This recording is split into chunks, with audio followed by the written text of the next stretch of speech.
اطرق باب ربك، ارجع لباب ربك، استغفر لذنبك، اطرق بابه مرة، لا ملجأ ولا منجا من الله إلا إليه.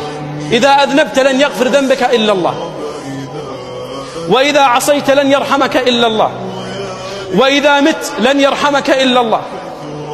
فأقبل على الله. يقول النبي عليه الصلاة والسلام في الحديث القدسي عن الله سبحانه وتعالى: ما تقرب إلي عبدي شبرا إلا تقربت إليه ذراع. من الأكثر؟ الله. وما تقرب إلي ذراع إلا تقربت إليه باع. وما أتاني عبدي يمشي إلا أتيته هرولة، وما أتاني عبدي هرولة إلا أتيته أسعى. لا يصد الله على عبد أقبل إليه. إذا أذنبت قل أستغفر الله.